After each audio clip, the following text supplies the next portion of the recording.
Hello and welcome back to another episode of County Perspective, the show that focuses on Frederick County government, local programs and events, and the community that you live in. I'm your host, Brandon Rosa, and thank you for joining us. Now, there has been a lot of things happening around the county recently, so let's start some things off with some recent news from Winchester Hall. County Executive Jan Gardner shared more good news on efforts to establish a detox center in Frederick County during the public information briefing that was held during the last week of September. The detoxification center would fill an unmet need in treatment and services for those struggling with addiction. Gardner said that every day a person overdoses in Frederick County. We can't delay, the time is now. Frederick County government's Procurement and Contracting Office is seeking proposals for either a nonprofit or a public sector provider who could operate the detox center. The selected provider would receive grants funds to help with the startup expenses. In the 2019 fiscal year budget, Executive Gardner designated $500,000 for the grant. The Frederick County Health Department may also provide up to $210,000 in grants toward establishment of a detox center. The county is offering a provider the option of using separate space in the Frederick County Work Release Center for the facility, although that site is only an option. A pre-proposal conference will be held on Monday, October 15th at 1 p.m. at the Work Release Center on Marcy's Choice Lane for providers who are interested. The grant request for proposals is available online at frederickcountymd.gov/procurement. To find help with addiction, call the Health Department's Behavioral Health Services Unit at 301-600-1755. Visit health.frederickcountymd.gov/BHS or email bhs@frederickcountymd.gov. Hundreds of community members gathered at the Weinberg Center on Saturday, September 15th for the Tale of the Lion documentary presentation hosted by the African American Heritage Society of Frederick County. Tale of the Lion captures the life stories of the oldest African American citizens in Frederick County through their childhood experiences, segregation, and to today. The documentary showcased the strength and resilience that shaped their lives and the community. I feel like in a lot of ways when we learn our history, we focus on iconic events of the past and particular people. And hearing this today from individuals who are still here among us that we previously haven't known or heard from gives it a whole different depth of meaning for what the days of segregation meant for our community and how we've moved through that time. I learned in school about segregation, but I didn't really know that it happened in Frederick until today. For me, it was more the number of folks that showed up. It says a lot about our community that we're on the right page and heading in that direction. I just think it was overwhelming. It gave those folks who didn't know about how people were treated in the past a great idea of where we are today. We've come a long way. We have a long way to go, but this was a historic moment in the city, I think. And this film is a work of art and a piece of history that will be used for the next 100 years. So I appreciate what everybody did to make what happened today happen. If you'd like to find out more information about the African American Heritage Society or to watch a trailer of Tale of the Lion, visit archsociety.org. During the public information briefing that was held on Thursday, September 20th, County Executive Gardner released some good news on moving forward the creation of a new Frederick County Veterans Advisory Council. The Veterans Advisory Council will provide veterans and their families with resources and information to further education, assist in employment, seek counseling, and find other services. The Advisory Council will be comprised of 7 voting members and 7 non-voting members who will work in collaboration with established veteran-oriented service organizations, other county boards and commissions, and county staff.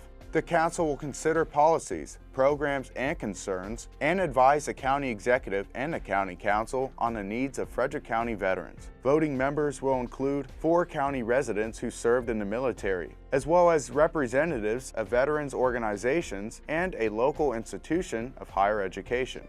Non-voting members will include representatives from the U.S. Department of Veterans Affairs, Frederick County Workforce Services, the Frederick County Health Department's Behavioral Health Services Division, a veteran liaison from the Frederick County Regional Health System, a member of the County Council, a member of the county's delegation to Annapolis, and a representative from the office of a member of Congress who represents Frederick County.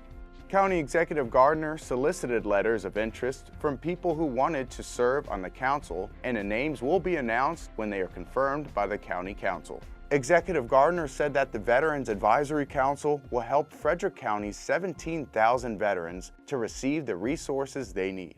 If you would like to watch the public information briefing, for more information, tune in to FCG-TV Channel 19, HD Channel 1085, or log on to frederickcountymd.gov/FCG-TV. The Frederick County Health Department serves and treats all sorts of members in the community, from people just looking for resources to people needing assistance with some very serious illnesses. The health department treats them all. One of the services they provide is geared towards education for the proper treatment of the HIV virus. Now, the people in that department tend to hear a lot of questions that the community is unaware of. To clarify some of these questions, let's hear what they have to say. Hi, I'm Crystal. This is Felicia and Tawanda, and we're from the Frederick County Health Department's HIV program. Today we're going to break from the show's normal routine and answer a few basic questions you may have on HIV. Who should be tested for HIV? People between the ages of 15 and 65 should be tested for HIV as part of their normal health routine. High-risk population should be tested more often. High-risk population would include men who have sex with men, intravenous drug users, pregnant women, those with multiple partners, and anyone that's tested positive for an STD in the past year. What happens if I test positive? You will be linked to a case manager who will provide you with all the resources you will need for effective treatment, such as insurance and provider information, prescription drug coverage, health education, transportation if needed, social support, and any other resources to help maintain a healthy lifestyle. Is HIV curable? Currently, there is no cure for HIV. However, with treatment, you can live a long and healthy lifespan, and you can greatly reduce the risk of transmitting the virus to others. If you would like more information about HIV testing services or treatment, please contact the Frederick County Health Department HIV program at 301-600-3342. We're going to take a quick break, but stick around. We have plenty more coming up on County Perspective.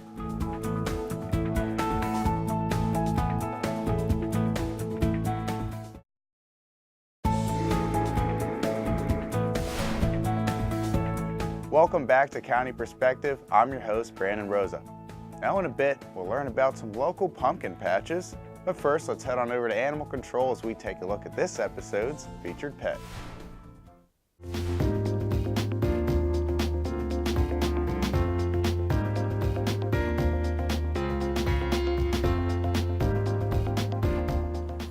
The life expectancy for a guinea pig is 5 to 8 years, and our super senior Annabelle is 6.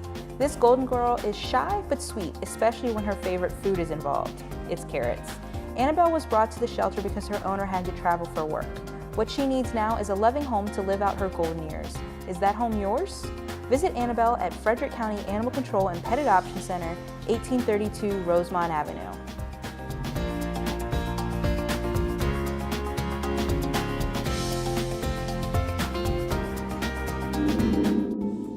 Fall is officially here, and just because summer has ended, it doesn't mean there's nothing to do. All sorts of events and programs are still happening in the county. Let's take a look at a few of them and see what's going on in the community.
Good golly, it's almost Halloween. It's time to set out the pumpkin candles, sip on some pumpkin lattes, and munch on some pumpkin pies. It seems like this time of year everyone has pumpkin fever. That's why we decided to take a trip to some of our local pumpkin patches and take a look at what they had to offer. Agriculture in Frederick County, Maryland plays a major role for the local economy. Agriculture is a large piece of our county. It produces over $153 million in revenue to the farmers every year. And we're kind of leading the state. We have the largest amount of land mass in agriculture production in the state at 181,000 acres. Corn and soybeans are the most produced crop in Frederick County year-round. But as the season changes to fall, farmers in the county begin to rely on a crop that is orange and round, pumpkins. Pumpkins are a growing industry here in the county. They kind of led the way into the agritourism piece. You know, we have 10 farms that are really kind of the large-scale pumpkin patch operation and agritourism. In the state of Maryland, we have about 800 acres of pumpkins around the whole state. Now, I would say we probably have about over 100 in Frederick County alone. Farmers in Frederick County wanted to diversify what they grew, so they decided to grow pumpkins to fit everyone's needs. But the farmers' first batch of pumpkins is no comparison to what they produce now. Jumbo's was actually the first pumpkin patch in Frederick County. We established in 1994. We started with a roadside stand out in front of the farm on one wagon. We had started doing pumpkin sales out of our front yard after my brother Greg had a bumper crop of pumpkins for his 4-H project. He started selling them at a self-serve stand out of our front yard, and it grew. As the time comes closer to Halloween, family and friends head to the pumpkin patches to hunt for pumpkins. But the pumpkins don't just pop out of the ground a few weeks before Halloween. These got planted a little late this year because of the weather we had in the spring. I believe it was about mid-June. We have 29 acres of pumpkins this year, and we plant those around Father's Day weekend. It was June 9th this year. Large pumpkin patch operators spend almost 2 days planting thousands of pumpkin seeds. Once the seeds are planted, farmers put a lot of energy into maintaining the pumpkins through the growing process. Once the plant pops off, after a while the vines will start to run and the flower will come out. It takes bees to pollinate them, so that's very crucial. They're really prone to getting powdery mildew and all kinds of funguses. Bugs love to eat them and give them disease also. Before farmers begin to plant the pumpkin seeds, they prefer rotating the crops. One of the biggest things that we do for our weed control is crop rotation. So we try to not do back-to-back crops of any one crop. We will maybe rotate from corn to soybeans to pumpkins, and rotating through those crops helps to clean up the field. The 10 large pumpkin patches in Frederick County provide visitors with more than enough colorful pumpkins, but that's not all the pumpkin patches provide. Our farm has the largest corn maze in Maryland. It's 35 acres and 8.2 miles of trails. We have pumpkin cannons, and we raise our pumpkins in our patch to shoot from our cannons, and we shoot through about 40 crates a year, which is about 8,000 pumpkins. Picking pumpkins in Frederick County isn't just a holiday tradition for locals, but it is something many families look forward to.